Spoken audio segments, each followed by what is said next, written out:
Hello और welcome to our channel Bhardwaj codes. इस chapter में हम देखने वाले हैं वेरिएबल्स के बारे में। आखिर में वेरिएबल्स होते क्या है और इनका यूज क्या होता है। आप लोगों के घर में जो है ना, आप लोगों ने देखा होगा कुछ भी सामान रखने के लिए हमें जो है ना कुछ डब्बों की जरूरत पड़ती है। जैसे किचन में ही देखोगे तो हम क्या करते हैं, मैं यहाँ पे एक काम करता हूँ, पेंट खोल देता हूँ। ठीक है, मैं यहाँ पे समझाने के लिए।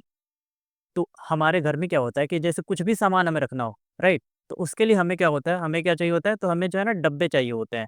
जैसे कि मान लो एक ये डब्बा है, ठीक है, दूसरा ये डब्बा है, तीसरा ये डब्बा हो गया, चौथा एक ये डब्बा हो गया।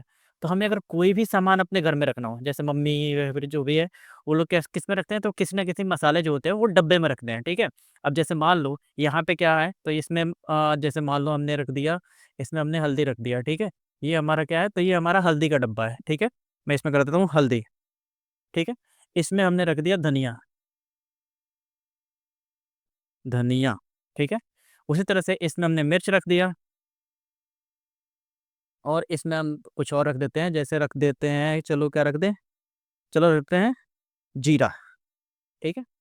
तो ऐसे ही जैसे यहाँ पे क्या है, हमें जो कुछ भी रखने के लिए डब्बों की ज़रूरत होती है ना, चाहे हम कुछ भी रखें, हमें जो अपने कॉपी, पेन वगैरह रखने के लिए भी डब्बे की ज़रूरत होती बैग की ज़रूरत होती है, ठीक है।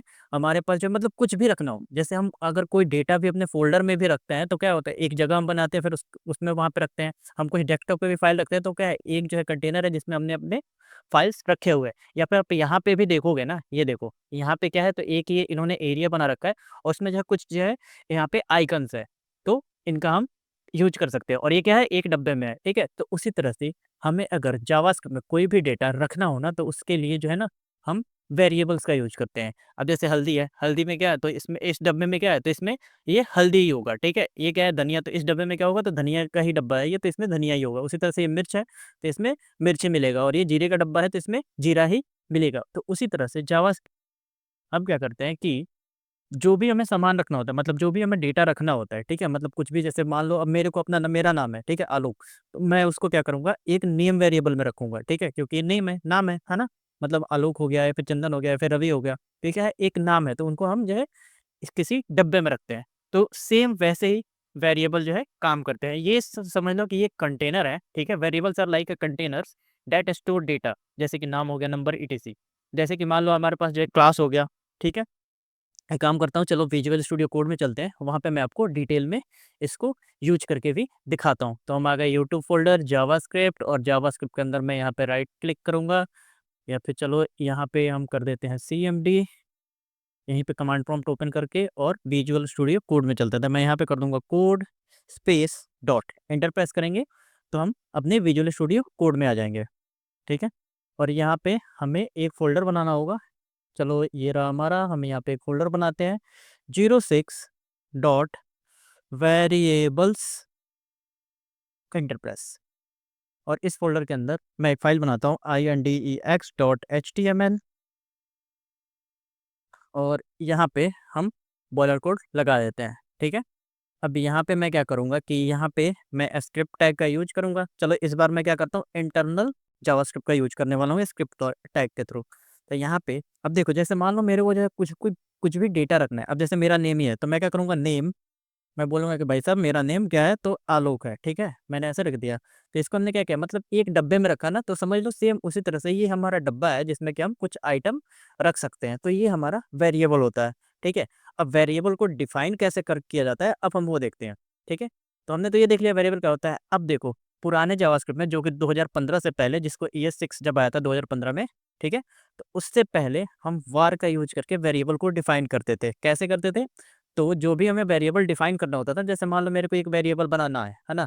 तो वहाँ पे क्या करते थे कि हम यहाँ पे लिख देते थे WAR, वैर, है ना? वैर मतलब वेरिएबल। यहाँ पे आप अगर उसके स्पेलिंग में भी देखोगे WAR, और यहाँ पे भी आप लोग देखोगे तो क्या है, WAR, तो वेरिएबल वैर करके हम, और फिर उसके बाद वेरिएबल का नाम, जैसे मैंने नेम लिख दिया, और नेम में इसके बाद हमें इसमें वैल्यू क्या रखनी है। जैसे मान लो मैं रखता हूँ आलोक कुमार शर्मा, ठीक है? तो ये एक वैल्यू हो गई, तो हम इसको यहाँ पे रखते थे। तो ये हमारा एक वेरिएबल हो गया, ठीक है? तो ये होता था पुराने जावास्क्रिप्ट में, मतलब जो 2015 से पहले जो था ना, 2015 जब ES6 हमारा नहीं आया था, ठीक है?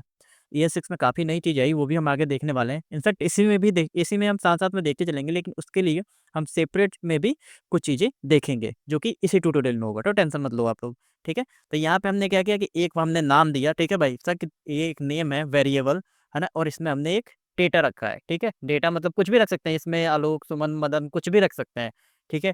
इसमें जो है ना हम कुछ भी रख सकते हैं। अब जैसे मान लो यहाँ पे मैं कर दूँ क्लास वर, ठीक है? मैं क्लास CLASS क्लास नेम कर देता हूँ कि जैसे मान लो ये क्लास नेम हो गया 4th क्लास, ठीक है? सॉरी यहाँ पे डॉलर हो गया, ठीक है? तो ये हो गया हमारा 4th क्लास।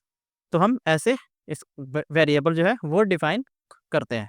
आई होप आपको समझ में आया होगा। और अगर हमें कहीं पे यूज़ करना है ना इसको, तब जैसे मान लो मैं चाहता हूँ कि इसको मैं कंसोल में लॉग कर रहा हूँ, जैसे कि मैं कंसोल का यूज़ बहुत किया था, तो कंसोल, ठीक है? कंसोल डॉट लॉग हम कर देते हैं। अब अगर मैं करूँ यहाँ पे नेम, तो जैसे हम इसको सेव करेंगे और अपने विजुअल स्टूडियो सॉरी अपने कोड को हम लाइव सर्वर में ओपन करेंगे ना, तो ये देखो हमारा ओपन हुआ। अब मैं यहाँ पे कंसोल में चलूँ, कंट्रोल शिफ्ट आई करके, तो यहाँ पे देखो आप लोग क्या हुआ, तो आलोक कुमार शर्मा यहाँ पे लॉग हो गया। मैं इसको क्लियर करता हूँ, ये देखो क्या आ रहा है, आलोक कुमार शर्मा। वहीं पे अगर मैं दूसरे वाले वैल्यू को भी कंसोल में लॉग कराऊँ ना, यहाँ पे मैं अल्ट शिफ्ट डाउन कैसे कॉपी पेस्ट कर दिया, यहाँ पे कर दूँ क्लास नेम, ठीक है? सेव करूँ, तो ये देखो आलोक कुमार शर्मा 4th क्लास। और यहाँ पे देखो आप लोग को एक चीज़ और दिखाई दे रही है, ये कौन से फाइल से है और इसका लाइन नंबर आपको यहाँ पे दिख रहा होगा, जैसे कि 13 लाइन नंबर में है। ये आलोक कुमार शर्मा कहाँ पे लॉग हो रहा है, तो 13 में हो रहा है। यहाँ पे देखो कहाँ पे है, तो ये हमारे 13 लाइन में है। तो अगर डिबगिंग में भी मान लो यहाँ पे कोई एरर आता है ना, तो यहाँ से आप लोग उसको देख सकते हो कि ये कौन-सी फ़ाइल से है और लाइन नंबर क्या है। इसका मतलब क्या है, ये कौन-सी फ़ाइल से आ रहा है और इसका लाइन नंबर है ये, ठीक है? और ये कहाँ पे है, तो ये हमारा index.html फ़ाइल के अंदर 14वें नंबर पे है, ठीक है? मतलब 14वें लाइन पे। यहाँ पे देखो 14th नंबर पे है ना ये। आई होप आपको ये अच्छे से समझ में आ रहा होगा। अब चलो हम अब चलते हैं अपने डॉक्यूमेंट में। तो यहाँ पे अब देखो, ये तो क्या हो गया कि मतलब ये पुराना तरीका था, जो कि अब जो है अवॉइड किया जाता है, मतलब इसको लिखना प्रेफ़र नहीं किया जाता है। क्यों नहीं किया जाता है, ठीक है? चलो वो भी देख लेते हैं। ये पहले पुराने जावास्क्रिप्ट में यूज़ होता था, 2015 से पहले जो जावास्क्रिप्ट थी, ठीक है? इसका इश्यू क्या था, है ना? कि इसको जो है ना रीडिक्लेयर किया जाता सकता था और पूरी तरह से इसको चेंज किया जा सकता था, ठीक है? जैसे कि अब मैं अगर यहाँ पे करूँ, अब मैंने देखो क्या किया, यहाँ पे नेम कर दिया, ठीक है? आलोक कुमार शर्मा। अब अगर मैं फिर से यहाँ पे करूँ ना, वर नेम, और मैं इसको करूँ कि नेम में मैं कर देता हूँ यहाँ पे MADAN, मदन कुमार, ठीक है? KUMAR। और एक कंसोल लो, मैं एक एक काम करता हूँ यहाँ पे, चलो मैं इसको कट कर दूँ यहाँ पे। तो अब देखना कुछ यहाँ पे मैं आपको दिखाता हूँ। मैं एक कंसोल लो यहाँ पे लगा देता हूँ। सेव किया, अब यहाँ पे आते हैं, तो अब देखो क्या हुआ। पहले हमारा क्या हुआ, नेम जो था हमारा 13 नंबर पे, 13वें नंबर पे आलोक कुमार शर्मा कंसोल में लॉग हुआ, ठीक है? लेकिन हमने यहाँ पे वही वेरिएबल दोबारा यहाँ पे डिक्लेयर किया, मतलब हमने क्या किया, सेम वेरिएबल को हमने फिर से डिक्लेयर किया और उसमें मदन कुमार लिखा, तो हमारा यहाँ पे मदन कुमार दिखा रहा है ना? तो ये इसमें एक इशू था कि मतलब एक ही नाम मान लो हमने यहाँ पे कर दिया और बहुत ज़्यादा हमारे पास कोड हो गया। हम भूल गए कि हमने जो है ना इस वेरिएबल से कोई डिफाइन किया था, ठीक है? नेम में हमने कुछ पहले डिफाइन किया होता, हमने फिर से डिक्लेयर कर दिया, तो ये हमारा तो रीराइट हो जाएगा ना, फिर हम ये वैल्यू ढूँढते रह जाएँगे, हमारा कोड जो है फट जाएगा, राइट? तो इसलिए इसको प्रेफ़र नहीं किया जाता है, क्योंकि ये क्या करता है कि इसको जो है ना वैर को हम रीडिक्लेयर कर सकते हैं, ठीक है? यहाँ पे देख लो हमने रीडिक्लेयर कर दिया और उसकी वैल्यू भी चेंज हो गई। तो इसलिए इसको प्रेफ़र नहीं किया जाता। नॉट ब्लॉक स्कोप्ड, है ना? इसका क्या मतलब है, ये जो है ना लेस सेफ है। ब्लॉक लेवल जब हम इफ एल्स कंडीशन देखेंगे, ठीक है? इफ एल्स हो गया, फंक्शन हो गया, तब इस ये आपको अच्छे से समझ में आएगा। तो अभी के लिए आप इस पॉइंट को इग्नोर कर दो। बट फिर भी आप चाहो तो मैं बता सकता हूँ, है ना? कि इसका स्कोप जो था, जैसे अभी तो मैं इफ एल्स कंडीशन अगर यूज़ करता हूँ यहाँ पे, चलो दिखाता हूँ, दिखाई देता हूँ। यहाँ पे इफ अगर मैं यहाँ पे कर दूँ नेम, ठीक है? अगर नेम होता है, तो यहाँ पे हम कर देते हैं क्या, late sorry not late, war, यहाँ पे कर देते हैं मान लो roll number, roll number, roll number करके अगर मैं इसमें डाल दूँ कि चलो इसको हम एज ए नंबर ही लेके चलते हैं। यहाँ पे जैसे मान लो मैंने 56 डाल दिया। अब ये तो मैंने इसके, ये क्या है, एक ब्लॉक है, ये दिख रहा है ना आपका इफ एल्स में, तो ये क्या है, इसके बॉडी के अंदर है, तो इसको ब्लॉक बोला जाता है, ठीक है? ये जो है हमारा एक ब्लॉक है, ठीक है? तो अब अगर मैं इसको यहाँ पे करूँ कंसोल डॉट लॉग, तो ये क्या होगा, रोल नंबर हमें दे देगा, ठीक है? मैं अगर सेव करूँ, यहाँ पे आऊँ, अब देखो ये क्या हुआ, हमने कोड तो यहाँ पे बोला है ना, हमने डिफाइन तो यहाँ किया है, जो कि हमारा इसके अंदर है, डब्बे के अंदर है, इसके बाहर तो हमारा डब्बे के अंदर। अब मान लो कोई सामान हमने डब्बे में रख दिया, राइट, ठीक है। अब हम उसको बिना डब्बा खोले बोले कि भाई साहब तू यहाँ पे आ जा, तो वो आएगा नहीं, आएगा ना। तो उसी तरह से यहाँ पे ये जो है एक इशू था कि ये जो है ना, मतलब इसका स्कोप जो था वो ब्लॉक के अंदर नहीं, मतलब ये जो है ना ब्लॉक के बाहर भी इसको हम यूज कर सकते थे, जो कि एक अच्छी बात नहीं थी। मतलब ये जो है ना लेस, क्या बोलते हैं इसमें जो है ना, एक ये इशू था कि ये जो है ना लेस सेफ था। मतलब आप जो है इसको फिर से कहीं भी यूज कर सकते थे, चाहे ब्लॉक के अंदर डिफाइन करो, चाहे ब्लॉक के अंदर जो है बाहर डिक्लेयर करो, ठीक है। बट ये जो है ना कहीं से भी एक्सेस हो सकता था और इसको कहीं से भी रिराइट किया जा सकता था। तो ये एक इशू था, जैसे कि हमने यहाँ पे देखा डिफाइन करके, हमने ऑलरेडी एग्जाम्पल देख लिया। अब आते हैं लेट में। 2015 में आया ES6, ठीक है, ठीक है, एक्मा स्क्रिप्ट का 6th वर्जन। ये अभी तक हमने जो पढ़ा ये एक्मा स्क्रिप्ट के 6th वर्जन के पहले की चीज़ें थी।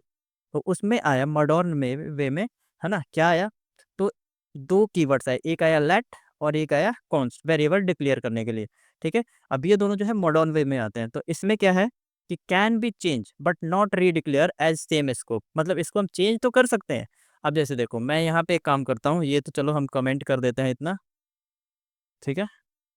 अब यहाँ पे मैं करता हूँ late name equal to Alok Kumar Sharma, ठीक है। अब मैं इसको यहाँ पे कर दिया।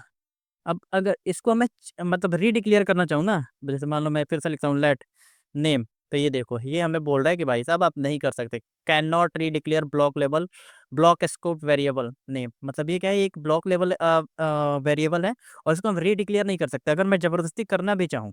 ये तो पहले हमें यहीं पे एरर दे दिया, विजुअल स्टूडियो कोड में पता चल रहा है ना, ये देखो रेड करके नीचे आ गया, अंडरलाइन हो गया। और यहाँ पे भी आपको दिख रहा होगा कि एरर है, यहाँ पे भी देख लो ये भी दिख रहा होगा और यहाँ पे भी आपको दिख रहा होगा, तो एरर है। अब यहाँ पे मैं कर भी दूँ ना MADAN और सेव करूँ, ठीक है, तो अब देखना कंसोल में क्या हो रहा होगा, देख रहे हो, identifier name has already been declare. मतलब ये बोला है कि नेम जो है ना ये ऑलरेडी पहले से डिक्लेयर हो चुका है, ठीक है। ये 23 नंबर लाइन से हमें एरर मिल रहा है, 23 नंबर लाइन हमारा कौन सा है, तो ये रहा। तो हम सेम नेम से फिर से दोबारा हम डिक्लेयर नहीं कर सकते, लेकिन इसकी वैल्यू को अगर हम चेंज करना चाहें ना तो वो हम कर सकते हैं। अब जैसे मान लो मैं यहाँ पे लेट हटा दूँ, मतलब डिक्लेयर ना करूँ, बस मैं इसका वैल्यू जो है चेंज करूँ, तो ये देख रहे हो, अब देखो ये एरर हट गया, जो यहाँ पे दिख रहा था या फिर यहाँ पे दिख रहा था, यहाँ पे भी अब जो है ना हमें कोई एरर नहीं दिख रहा है। अगर मैं इसको सेव भी करूँ, सेव करके कंसोल में आऊँ, तब देखो कोई एरर नहीं है। अब मैं यहाँ पे एक चीज़ दिखाता हूँ, अगर मैं यहाँ पे कंसोल लॉग करूँ, ठीक है, चलो ये हमारे पास कोड लिखा ही है, इसी को कॉपी पेस्ट कर लेते हैं, कॉपी पेस्ट पेस्ट। अब देखना, अब अगर मैं सेव करूँ तो ये देखो पहला हमारा 23 में क्या आया, आलोक कुमार शर्मा, ठीक है। यहाँ पे मतलब हमने पहले लेट नेम करके एक वेरिएबल डिक्लेयर किया जिसमें हमने आलोक कुमार शर्मा को रखा और यहाँ पे हमने उसको लॉग करा दिया कंसोल में वैल्यू, ठीक है, वैल्यू चेक करने के लिए। फिर यहाँ पे हमने क्या किया कि वो जो नेम था, अब बोला कि भाई साहब मेरे को इसमें जो है ना आलोक कुमार शर्मा नहीं चाहिए, अब मेरे को इसमें मदन चाहिए। तो हमने क्या किया कि यहाँ पे जो है ना न्यू वैल्यू इसमें असाइन कर दी, ठीक है, मतलब हमने इसमें न्यू वैल्यू डाल दी। अब जैसे मान लो हल्दी का डब्बा है, अब बोले कि नहीं इसमें हल्दी नहीं रखेंगे, तो मैं हल्दी निकाल के इसमें जो है ना मिर्च डाल देता हूँ। तो ठीक उसी तरह से हमने क्या किया, यहाँ पे मदन लिख दिया और फिर हमने लॉग कराया, तो ये देखो वैल्यू हमारी चेंज हो गई। लेकिन वहीं इसी केस में क्या होता था कि हम जो है ना दोबारा से डिक्लेयर कर पा रहे थे, मतलब सेम वेरिएबल को हम दोबारा डिक्लेयर कर पा रहे थे, ठीक है। तो ये एक वॉर में प्रॉब्लम थे, मतलब वॉर डिक्लेरेशन में एक ये इशू था, ठीक है। तो ये यहाँ पे सॉल्व हुआ। और ये है, तो ये क्या है, तो ये ब्लॉक लेवल स्कोप है, मतलब ये जो है ना ब्लॉक के अंदर अगर हम डिक्लेयर करें ना तो उसको बाहर हम एक्सेस नहीं कर सकते। अब जैसे यही हमारा कोड है, चलो मैं इसी को कॉपी करता हूँ और इसमें हम थोड़े बहुत चेंजेस करके और इसको हम टेस्ट करेंगे। जैसे मैं अभी यहाँ पे आता हूँ, ठीक है, इसको मैं अनेबल करता हूँ और यहाँ पे अब मैं करता हूँ ये जो है ना वॉर की जगह पे मेरा हो जाए लेट, ठीक है, ये लेट हो गया, ठीक है, let roll number equal to this. अब मैं अगर सेव करता हूँ, कंसोल में आते हैं, तो अब देखो रोल नंबर क्या आ रहा है, यहाँ पे देखो roll number is not defined, मतलब ये बोला ना कि रोल नंबर इसको मिला ही नहीं कहीं, क्योंकि ये जो है ना हमारे एक डब्बे के अंदर है, ठीक है। अब बिना डब्बा खोले तो हम इसको निकाल नहीं सकते ना, समझे, मतलब बिना डब्बा खोले हम इसको बाहर थोड़ी चेक कर सकते हैं। अब जैसे मान लो हल्दी का डब्बा है, तो जब तक उसका हम ढक्कन ना खोलें तब तक उसको हम बाहर से थोड़ी मतलब उसको निकाल सकते हैं, नहीं निकाल सकते ना। तो इसलिए ये जो है हमें एरर थ्रो कर रहा है, क्योंकि जो अगर मान लो लेट या कौन से जो वेरिएबल डिफाइन होगा तो वो जो है ना ब्लॉक के अंदर अगर डिफाइन है तो वहीं से एक्सेस होगा, अगर ब्लॉक के बाहर डिफाइन है, अब वहीं पे ये हमारा नेम है और मैं इसको बोलूँ कि चलो मैं इसको कमेंट कर देता हूँ, ठीक है, इसको भी कमेंट कर देते हैं। अब मैं इसकी वैल्यू को अगर चेंज करना चाहूँ ब्लॉक के अंदर तो हम कर सकते हैं। अब देखो मैं यहाँ पे करता हूँ कि नेम इक्वल टू कर देता हूँ राहुल, ठीक है, सेव किया। अब अगर मैं यहाँ पे कंसोल लॉग कराऊँ, कंसोल लॉग, चलो इसी को कॉपी कर लेते हैं यहाँ पे पेस्ट, ठीक है। अब देखना क्या होगा, तो ये देखो ये क्या बोल रहा है, रोल नंबर, चलो मैं इसको पहले कमेंट कर देते हैं। अब देखो एक चीज़ और यहाँ पे देखो, ये क्या हुआ, एरर थ्रो किया इसने, तो यहीं पे हमारा कोड रुक गया है, ठीक है।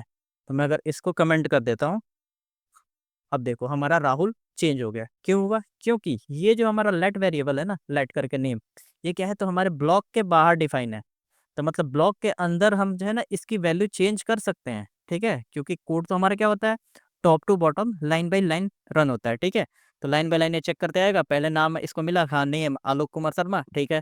यहाँ पे इसने कंसोल लॉग करा दिया, फिर आया यहाँ पे कमेंटेड कोड है, इसने इसको इग्नोर किया, फिर यहाँ पे आया, अगर नेम है, ठीक है, तो यहाँ पे आया उसने लेट एक रोल नंबर करके वेरिएबल क्रिएट किया, यहाँ पे उसने देखा नेम, तो नेम पहले कहीं है इसके ऊपर, तो है ये रहा ना नेम। तो इसने क्या किया, ठीक है भाई अब तुम्हारा ये वैल्यू नहीं रहेगा, तुम अब ये हो जाओगे, राहुल हो जाओगे। फिर यहाँ पे हमारी वैल्यू इसने कंसोल में लॉग करा दी। तो आई होप आपको ये पार्ट अच्छे से समझ में आया होगा। अब बढ़ते हैं आगे। अब ये तो हमारा हो गया, चलो मॉडर्न मॉडर्न वे। अब यहाँ पे कॉन्स्ट, कॉन्स्ट में क्या है कि ये जो है ना फिक्स्ड वैल्यू होता है इसका, ठीक है। ये तो पहली बात, हम इसको लेट के जैसे रीडिक्लेयर नहीं कर सकते, और दूसरी बात इसके वैल्यू को भी अगर हम चेंज करना चाहें ना तो हम नहीं कर सकते, ठीक है। इसका यूज किया था कांस्टेंट वैल्यूज के लिए, ठीक है, कांस्टेंट वैल्यूज के लिए जिसको हमें चेंज नहीं करना। मान लो मेरे को एक फिक्स वैल्यू रखना है। अब जैसे सबको पता है कि पाई, ठीक है, पाई इक्वल टू होता है कितना, तो होता है 3.17 ऐसे करके होता है, ठीक है, समथिंग। तो ये तो हमारी फिक्स वैल्यू है ना कि पाई का जो है इतना ही मतलब होगा, ठीक है। अब या फिर अगर मान लो मैं यहाँ पे बोलूँ कि 1 kg, ठीक है, इक्वल टू कितना होता है, तो 1000 ग्राम के इक्वल टू होता है, ठीक है। तो ये तो हमारी फिक्स वैल्यू है ना, मतलब ये तो हमेशा आपको पता है कि 1 kg इक्वल टू 100 ग्राम से 1000 ग्राम से होते हैं। ये वैल्यू हमारी कभी चेंज नहीं होगी, राइट। मैं इसको कमेंट कर देता हूँ। तो वो अगर फिक्स वैल्यू के लिए हमें मतलब जो हमें चेंज नहीं करना, तो उसके लिए हम कॉन्स्ट का यूज करते हैं, ठीक है। कॉन्स्ट में अगर डाल लो, मान लो मैंने लिख दिया पाई, ठीक है, यहाँ पे सॉरी, पाई इक्वल टू, अब मैं इसमें कर दूँ 3.17, ठीक है। और यहाँ पे अब मैं काम करता हूँ, कंसोल लॉग कराता हूँ पाई को, कंसोल डॉट लॉग, यहाँ पे हम कर देते हैं पाई, और ये हमारा लॉग हो जाएगा यहाँ पे। फिर उसके बाद अगर मैं चेंज करूँ पाई की वैल्यू, पाई इक्वल टू मैं कर देता हूँ 5, ठीक है। और यहाँ पे कंसोल लॉग कराते हैं, कंसोल डॉट लॉग, यहाँ पे कर देते हैं पाई। अब देखना, सेव किया, यहाँ पे आए, अब देखो ये क्या बोल रहा है कि ये देखो पहला हमारा क्या हुआ, तो हमारा ये कोड जब रन हुआ, ठीक है, ये नेम कितने में 31 पे प्रिंट हुआ ना, 31 लाइन पे, ये देखो नेम यहाँ पे राहुल आ रहा है। फिर उसके बाद ये कितना है, 35 पे, 33 पे, 33 पे हमने क्या किया, पाई की वैल्यू को यहाँ पे प्रिंट कराया है। अब यहाँ पे हम क्या कर रहे हैं 34 पे कि पाई इक्वल टू 5 कर रहे हैं, मतलब उसमें रीअसाइन कर रहे हैं दोबारा, ठीक है। यहाँ पे देखो ये क्या बोल रहा है, assignment to constant variable 8 this, मतलब लाइन नंबर, ये फाइल है हमारी, उसमें लाइन नंबर 34 पे हम जो है ना कांस्टेंट वेरिएबल में असाइन कर रहे हैं, इसी वजह से ये एरर आ रहा है। 34 पे हमने क्या किया यहाँ पे, तो इसलिए हमारा ये कोड रन नहीं हुआ, हमारा कोड यहीं पे स्टॉप हो गया। तो आई होप आपको ये समझ में आया होगा। मतलब अगर हमें कोई फिक्स वैल्यू रखनी है तब हम कॉन्स्ट का यूज करेंगे, और अगर हमें कुछ ऐसी वैल्यू रखती है जिसको हम बाद में भी चेंज कर पाए, मतलब जो है ना रिप्लेस कर पाए उसमें की वैल्यू, तब हम लेट का यूज करेंगे।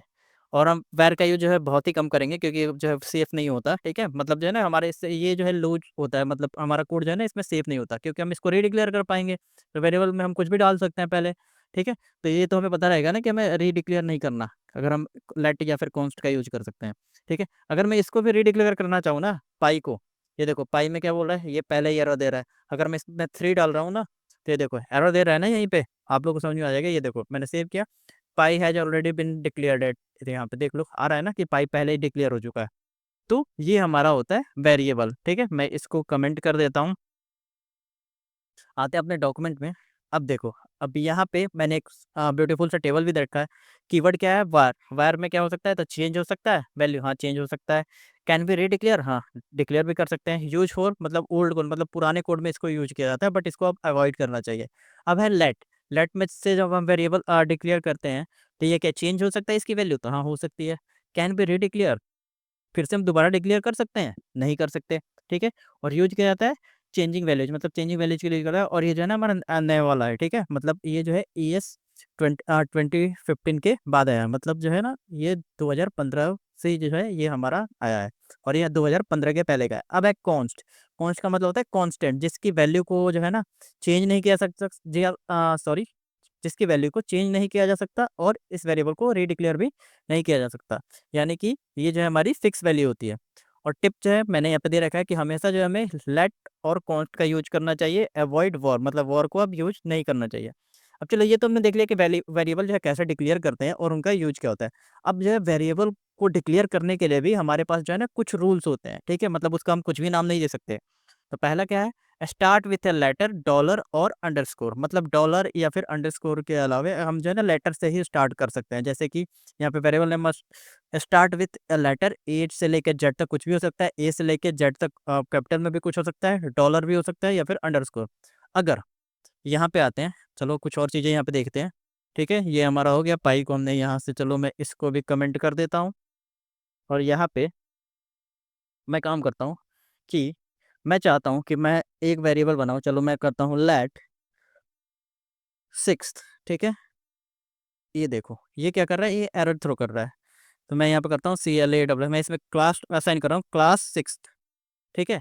अब देखो ये हमें यहीं पे वार्निंग दे रहा है कि variable declaration not be allowed at this location. चलो ये तो पहले बोला कि इस लोकेशन में वेरिएबल डिक्लेरेशन अलाउ ही नहीं होगा, चलो हम जो है कहीं और पे भी रख के देख लेते हैं, ठीक है। अगर इसको इशू है तो यहाँ पे भी करें ना, तब देखो ये क्या बोलेगा, variable declaration not allowed at this location. क्यों? क्योंकि ऐसे जो हम वेरिएबल डिक्लेयर नहीं कर सकते, हमें जो है स्टार्टिंग में क्या चाहिए होगा, तो इधर ये जो है ना छोटे वाले ABCD से शुरू होना चाहिए, या फिर बड़े वाले ABCD से, या फिर डॉलर से, या फिर अंडरस्कोर, इसके अलावा और किसी से भी स्टार्ट होगा तो ये एरर थ्रो करेगा। अब जैसे कि हमने यहाँ पे 6 किया तो एरर थ्रो किया। अब मैं यहाँ पे अंडरस्कोर 6 कर दूँ तो ये देखो अलाउ कर रहा है, वार्निंग हट गया। या फिर मैं अगर $6 कर दूँ यहाँ पे, तो ये देखो क्या हो रहा है, तो अलाउ कर रहा है। लेकिन वहीं पे अगर मैं अब कोई और स्पेशल कैरेक्टर डालूँ, जैसे कि इक्वल टू डालता हूँ, ये तो हमारा इसमें असाइन हो जाए, चलो मैं यहाँ पे करता हूँ ब्रैकेट का, ये देखो एरर थ्रो कर रहा है, ठीक है। ये टिल्ड का यूज कर रहा हूँ तब भी एरर थ्रो कर रहा है, मतलब इसके अलावा मैं कुछ भी करूँ ना तो ये देखो एरर थ्रो कर रहा है ना। तो हमें जो है बस इन्हीं चीज़ों को फॉलो करना है, मतलब वेरिएबल हमेशा जो है छोटे वाली ABCD, बड़ी वाली ABCD, डॉलर और अंडरस्कोर से ही डिक्लेयर होगा। यहाँ पे मैंने दे भी रखा है क्या केस हो सकते हैं, वैलिड और इनवैलिड। अब जो है इसमें स्पेस नहीं होना चाहिए। अब जैसे मान लो मैंने यहाँ पे वेरिएबल डिक्लेयर किया रोल नंबर, मैंने ऐसे किया, ठीक है। अब अगर मैं इसमें चाहूँ कि स्पेस दे सकता हूँ, नहीं, नहीं दे सकते। क्यों नहीं दे सकते? चलो यहाँ पे देख लो क्या बोल रहा है, एक्सपेक्टेड, ये फिर ये जो है ना एरर थ्रो करेगा। तो हमें जो है इसको याद रखना है कुछ चीज़ों को, कि हमें जो है ना इसको फॉलो करना है। आप सिंपल सा फॉलो करना क्या, तो अंडरस्कोर या फिर डॉलर से स्टार्ट हो या फिर ABCD से, इसके अलावा और कुछ से भी स्टार्ट हो तो वो एरर थ्रो करेगा। ये सिंपल से भाषा में अगर बोलूँ तो अंडरस्कोर क्या-क्या हमें अलाउ करना है, तो हम डालेंगे अंडरस्कोर से क्रिएट कर सकते हैं, या डॉलर से स्टार्ट होना चाहिए, या ABCD से छोटी वाली जो ABCD है, या जो बड़ी वाली ABCD है, ठीक है? इनके अलावा और अगर किसी से भी वेरिएबल अगर डिक्लेयर करोगे तो वो हमें एरर थ्रो करेगा। समझ गए? मैं इसको कमेंट कर देता हूँ, इसको भी। अब चलो आगे पॉइंट देख लेते हैं, ठीक है? यहाँ पे स्पेस भी नहीं होना चाहिए, ठीक है? अभी हमने देखा can not use reserved words, मतलब जावास्क्रिप्ट में जो है ना कुछ रिजर्व वर्ड्स होते हैं। अब वो कौन-कौन से होते हैं? सिंपल यहाँ पे सर्च करना जावा SCRIPT, ठीक है? RESE रिजर्व्ड वर्ड्स, ये देखो मिल गया ना हमें। इस पे एंटर प्रेस करोगे तो यहाँ आपको मिल जाएगा। ये जो है ना सारे जो है रिजर्व कीवर्ड्स है, ठीक है? जैसे ये देख लो, इनका यूज़ करके हम वेरिएबल डिक्लेयर नहीं कर सकते। जैसे कि चलो मैं ब्रेक के यूज़ कर से अगर चाहूँ वेरिएबल डिक्लेयर करना तो कर पाऊँगा? यहाँ पे अगर मैं करता हूँ, इसको हटाता हूँ, करता हूँ BREAK, देखो ये क्या बोल रहा है? ये हमें वार्निंग थ्रो कर रहा है, ठीक है? मतलब variable declaration not allowed at this location, warning throw कर रहा है ना, ठीक है? अलर्ट थ्रो कर रहा है। अगर हम इसको सेव भी करें तो ये हमारा कोड यहाँ पे फट जाएगा। ये देखो क्या बोल रहा है, अनएक्सपेक्टेड टोकन ब्रेक, ठीक है? ये देखो ये एरर थ्रो करना है। तो हमें रिजर्व कीवर्ड्स का भी यूज़ नहीं करना चाहिए। आप गूगल कर लेना reserve keywords, JavaScript reserve keywords, ठीक है? या फिर वर्ड्स, तो ये आपको पूरी लिस्ट मिल जाएगी, ठीक है? अब नेक्स्ट पॉइंट है हमारा कि यहाँ पे आ जाओ, केस सेंसिटिव, इसका मतलब क्या होता है? तो जावास्क्रिप्ट जो है ना वो केस सेंसिटिव लैंग्वेज है। मतलब अगर ऐसा नेम लिखते हो, ये ऐसे ही कैपिटल करके लिखते हो या फिर पूरा कैपिटल लिख दो, तो ये तीनों अलग अलग है, ठीक है? तीनों जो है ना अलग अलग वेरिएबल्स होंगे, ये तीनों का मतलब सेम नहीं होगा। चलो ये भी देख लेते हैं। मैं इसको क्या करता हूँ, कमेंट कर देता हूँ। अब यहाँ पे हमारे पास एक नेम है, ठीक है? अब मैं यहाँ पे अगर करता हूँ, है ना क्या, तो लेट मैं करता हूँ नेम, यहाँ पे कर देता हूँ मदन, ठीक है? अब देखो ये हमें अलाउ कर रहा है, लेकिन वहीं पे अगर मैं इसको स्मॉल एन करूँ, तो देख रहे हो वार्निंग थ्रो कर दिया ना। मतलब कि कैपिटल स्मॉल का भी हमें ध्यान रखना है। मैं इसको शिफ्ट डाउन की करता हूँ, और यहाँ पे अगर मैं कैपिटल में नेम करूँ, ठीक है, जैसे मान लो NAME, तब भी देखो ये हमें अलाउ कर रहा है। यहाँ पे मैं कर देता हूँ मोहन, ठीक है? और वहीं पे अगर मैं इसको कर दूँ ऐसे शिफ्ट डाउन की, सॉरी, और यहाँ पे अगर मैं कर दूँ अब एन छोटा रख दूँ, AME कैपिटल, तब भी ये हमें अलाउ करेगा। और ये हमारा तीनों अलग अलग वेरिएबल्स होंगे। जैसे मैं यहाँ पे कर देता हूँ CHANDAN, तो ये हमारे अलग अलग वेरिएबल्स है। तो केस सेंसिटिव मतलब अगर मान लो हमने नेम ऐसे लिखा है ना, और इसको हमें आगे सेम यूज करना है, मतलब इसको हमें गेट करना है, तो हमें स्मॉल में ही ऐसे नेम लिखना पड़ेगा। समझ गए? आई होप आपको ये समझ में आ रहा होगा, क्योंकि मैं ट्राई कर रहा हूँ जितना हो सके अच्छे से एक्सप्लेन करूँ। अब देखो यहाँ पे क्या है, no special characters except dollar and underscore, मतलब डॉलर और अंडरस्कोर के अलावा और कोई भी स्पेशल कैरेक्टर हमें यूज नहीं करना। अब जैसे मैं एट नेम करूँ, ठीक है, यहाँ पे आते हैं, अगर मैं यहाँ पे करता हूँ लेट @name, ये देखो क्या बोल रहा है, इक्वल टू, मैं यहाँ पे कुछ भी डालता हूँ अभी, ठीक है? चलो मैंने कुछ भी डाल दिया, ये देखो क्या बोल रहा है कि यहाँ पे आप जो है ना इस तरीके से इस लोकेशन पे वेरिएबल डिक्लेयर नहीं कर सकते, ठीक है? ये देख लो वार्निंग थ्रो कर रहा है ना। तो बस एक बात हमेशा याद रखना कि जब भी आप वेरिएबल डिक्लेयर करो ना, तो उसमें क्या होना चाहिए, तो यहाँ पे मैंने दे भी रखा है कि वो जो है छोटी वाली ABCD से शुरू होनी चाहिए, बड़ी वाली ABCD से शुरू होनी चाहिए, डॉलर या फिर होना चाहिए, या फिर अंडरस्कोर होना चाहिए। इसके अलावे अगर आप किसी भी फॉर्मेट में वेरिएबल डिक्लेयर करते हो, तो वो एरर थ्रो करेगा ही करेगा, ठीक है? तो बस आप एक ये लाइन मतलब याद रखना, और दूसरी लाइन भी बता देता हूँ, ठीक है? एक तो ये रहेगा हमारा कि स्पेस नॉट अलाउड, और तीसरा, चलो सारी लाइन्स इंपॉर्टेंट है कि रिजर्व कीवर्ड्स का हमें यूज नहीं करना है, ठीक है? केस सेंसिटिव जो है होता है। तो ये मतलब जैसे ही आप टाइप करोगे ना कोड में, तो आप लोग देखो यहीं पे भी हमें पता चल जाएगा। अगर मैं इसको यहाँ पे कर देता हूँ, अब मान लो मैंने गलती से यहाँ पे नेम कर दिया छोटा वाला, तो हमें यहीं पे वार्निंग थ्रो कर दिया। लेकिन अगर वहीं पे मैं वॉर यूज करूँ ना, तब देखो वॉर पे क्या होगा यहाँ पे। अब देखो अगर ये हमारा वॉर यूज होता है यहाँ पे भी, मैं यहाँ पे वॉर करता हूँ, तब देखो ये हमें कोई भी एरर थ्रो नहीं कर रहा है, ठीक है? तो ये हमारा एक इशू है कि हम अगर वॉर से चलते हैं, तो हम आगे सेम वेरिएबल को दोबारा डिक्लेयर कर पाएंगे, है ना? और मान लो हमारे में इसमें कोई इंपॉर्टेंट वैल्यू है, तो वो क्या होगी, ओवरराइट हो जाएगी। समझे? क्या होगी, वो ओवरराइट होगी। मान लो मैं भूल गया, हम मेरे पास जो 1000 लाइन की कोड है, उसमें मैं नेम को भूल गया कि मैंने कहीं पर डिक्लेयर किया था। अब आगे जाके मैं इसको फिर से अगर दोबारा नेम इक्वल टू कुछ करूँ, ठीक है, तो वॉर रहेगा, तो वो तो हमें एरर नहीं थ्रू करेगा, अलाउ कर देगा। लेकिन वहीं पे अगर मैं लेट से डिक्लेयर करता हूँ, तो ये देखो अब हमने लेट किया, तो ये हमें एरर थ्रो करने लगा कि भाई साहब आप इसको डिक्लेयर दोबारा नहीं कर सकते। आई होप आपको वीडियो अच्छे से समझ में आया होगा, मतलब इसमें जो भी हमने पढ़ा वेरिएबल्स के बारे में, आपको अच्छे से समझ में सारे पॉइंट्स आए होंगे, क्योंकि ये सारे पॉइंट जो है ना बहुत ही ज़्यादा इंपॉर्टेंट है। आप लोग इन सारी चीज़ों को भी ट्राई करो, ठीक है? मतलब जो जो इसमें जो है हमने अभी देखा, आप लोग खुद से भी ट्राई करो वेरिएबल्स का नेम डालने के लिए, कि किस में जो है आपको क्या इफेक्ट लग रहा है, कहाँ पे आपको एरर मिल रहा है, ताकि आप इन चीज़ों को समझ पाओ। मिलते हैं अगले वीडियो में। वीडियो पसंद आया हो तो लाइक, शेयर और सब्सक्राइब जरूर करें। फ्यूचर अपडेट्स के लिए बेल आइकन जरूर दबाएं। मिलते हैं अगले वीडियो में। Thank you.